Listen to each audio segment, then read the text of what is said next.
Isang napakalakas at napakabisang pampaswerte, pang-akit ng swerte, at ito po ay maghakot po ng swerte sa'yo guys. Tuloy-tuloy po ang swerte na darating sa'yo, magiging magaan ang pasok ng pera sa'yo, unexpected na pera ang darating sa'yo at hindi lamang po maliit na halaga. Ito po ay nag-attract po ng malaking halaga ng pera na pwedeng magbago ang takbo ng iyong buhay sa swerteng dala nito sa'yo. Kaya guys, no, kung gusto mong malaman ito, panoorin lamang po ang video ito. Ituturo ko po sa inyo step by step. I-guide ko po kayo kung paano nyo gawin. At kung kayo man po ay baguhaan dito sa ating YouTube channel, huwag pong kalimutan, i-like, i-share, subscribe na rin po kung hindi pa po kayo nakapag-subscribe. Don't forget to hit the bell button for notification para ma-notify ka sa mga next nating mga video.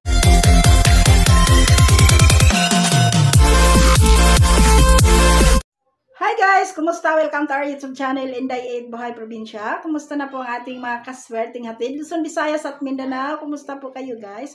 So, ayan guys, tama po yung narinig ninyo. Ito po guys, no, isa itong paraan kung paano mo maakit ang swerte. Kung paano ka suswertihin sa iyong hanap buhay, sa iyong negosyo, kung may business po kayo, at kung paano mo mapagaan ang pasok ng pera sa iyo. Kung isa ka sa nahirapan at parang ramdam mo na mailap sa iyo ang swerte, itry mo lamang po ang paraan na ito guys.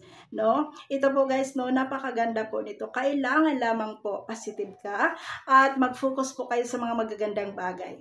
Baga sa ano guys, no, kung halimbawa nakakaramdam po kayo ng matamlay ka, gawin mo, pwede kang gawin mong motivation yung mga kahirapan mo ngayon na kailangan mo magsumikap. Para sa ganon, magkakaroon ka ng swerte sa iyong buhay. So, ayan.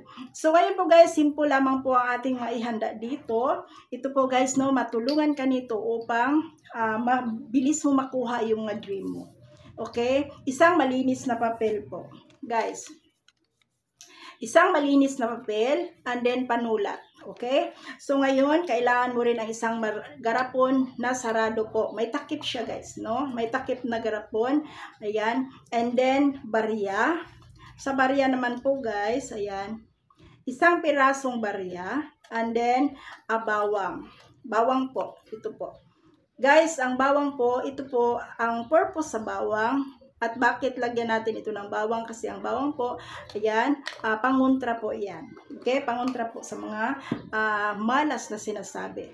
Kasi guys, pag mayroong swerte, mayroong malas. So, kailangan po doon tayo mag-focus na tayo po ay kakapitan ng swerte. So, ang bawang po, ito po ay magiging protection po ito sa iyo pong pangalan, sa iyong buhay. At protection din ito sa iyo upang walang kontra po sa ginawa mong pampaswerte. Okay? So, gawin po ito guys, pagising mo sa umaga. The best ang time sa paggawa nito, kung kayo po ay nagising po ng alas 3 ng madaling araw, hanggang alas 6 ng umaga. Ito po yung mga oras na napakaganda po, gawin mo po ito. Una po sa lahat, mag-meditate kayo. Kung marunong po kayo mag-meditate, simple lamang po guys. Ipikit yung mata and then mag-pray po tayo. Okay? Inhale, exhale po, and then magdasal po tayo ng taimtim. Pagkatapos mong nakapagdasal guys, lagyan po ninyo ang garapon ng bigas. Ayan. Sa bigas naman po guys, kung mayroon po kayong malagkit dyan, ayan, malagkit ang gamitin mo. Pero kung wala kayong malagkit, ayan, pwede yung bigas na sinasayang po natin. Okay? And then, una po, magsindi ka ng kandila. Pagkatapos, nanalagyan mo na ito ng bigas, ang iyong garapon. So, ayan, sulatan po ninyo ang papel ng iyong pong pangalan. Isang maliit lamang po na papel, guys, ang kailangan mo dito. Sulatan mo ng iyong pangalan, tsaka middle name, at saka yung apelido mo. Sa baba dito, guys, sulatan mo ng 38. Guys, ang 38, yung 888, simbolo po yan guys sa infinity. Walang katapusan po ang swerte na dadaloy sa iyo. Pagka sa baba po nito guys, tayo pong signature or pirma. Okay? Pirmahan mo po guys. Pagkatapos, tupiin lamang po ang papel na ito. Ayan. And then guys, ibaon mo siya dito po sa bigas. Okay, ibaon mo dito sa bigas, kailangan matakpan po ito. Pagkatapos, ito mayroon kasi ako nito guys. Ayan oh. Ayan, mayroon ako nito. So, takpan mo yung pangalan mo, papel, kailangan nakabaon siya sa bigas. Pagkatapos po guys, ilagay mo ang isang piraso po na barya, ito pong silver coins. Ipatong mo lang dyan, and then guys, paglagay po ng barya guys, yung mukha ay nasa taas. Nakaganyan po siya. Ganyan mo lang siya. Pagkatapos, ilagay mo na yung bawang. Okay? Yan, yung bawang natin. Pwede mong balatan ang bawang guys. Ayan. So, lagay lamang siya dyan. So, ngayon, ganyan na po. So, ngayon po ay ready to use na po ito. So, ayan. Paano po ito gamitin para magkaroon siya ng visa?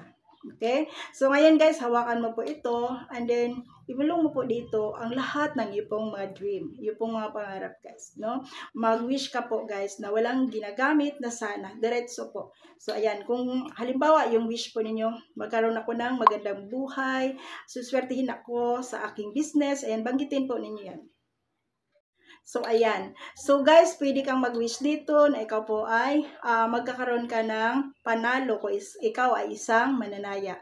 Pagka sa ano, guys, yung pangalan mo, lapitin ng swerte. Kakapitan ka ng swerte dito. Pag ito po, guys, pagsamahin po ito, yung bigas. Ang bigas kasi para sa kasaganaan at swerteng walang katapusan. And then, yung silver para po ma-attract natin yung yaman na para po sa'yo. And then, yung bawang ay protection po kontra usog at kontra po ito guys, no? Halimbawa guys, yung wish mo ay magkaroon po ng harang, ayan, ako kontra dyan. And then, yung pangalan mo na nakabaon po sa bigas, ikaw mismo ay yung lalapitan ka ng swerte. So, maganda po ito, guys.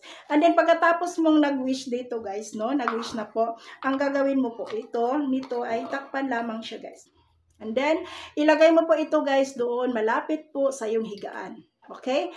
Sa loob po ng 7 araw. Pagkatapos po ng 7 araw nito, guys, ayan, pwede mo nang saingin ang bigas. Ang bawang itanim po para pag nabuhay ang bawang na yan, alagaan mo yan, ayan, pwede yang dumami. Okay? Once na mabuhay yung bawang and then dadami guys, swerte po yan, lalo pag mamulaklak yung bawang na tinanim mo. Itong barya naman guys, ilagay mo sa yung pitaka, balutin ng pula na tela.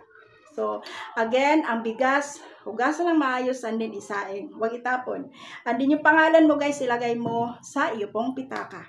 So, ayan lamang po guys, simple na paraan kung paano mo ma-attract ang swerte sa iyong buhay. Ang importante dito, yung paniniwala mo at yung tiwala mo na ikaw po ay suswertehin at makamit mo ang iyong mga pangarap.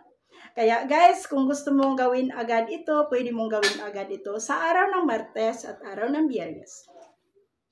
At napakaganda mo po nito, gawin mo po ito before matapos ang buwan ng December. Para sa ganon, pagpasok ng taon ng 2025, lalapitan ka ng swerte, dadaloy ang swerte sa iyo. At magulat ka na lang sa sunod-sunod po na darating sa iyong opportunity na makakatulong po ito upang makuha mo ang iyong mga pangarap. Again, sa pagkatapos mong magawa nito guys, paggawa nito, kailangan relax lang po kayo. Okay guys? Relax and then continue po. Sikap, magtiyaga, magdasal, at magiging positibo po tayo. Ayan. So ayan, maraming salamat po sa inyong lahat. Huwag pong kalimutan, like, share this video to your family and friends, and subscribe po. Kung hindi pa po kayo nakapag-subscribe, huwag kalimutan, hit the bell button, bell all, para ma-notify ka sa next nating mga videos. Thank you so much guys. God bless everyone. Lagi kayong mag-ingat guys. Bye!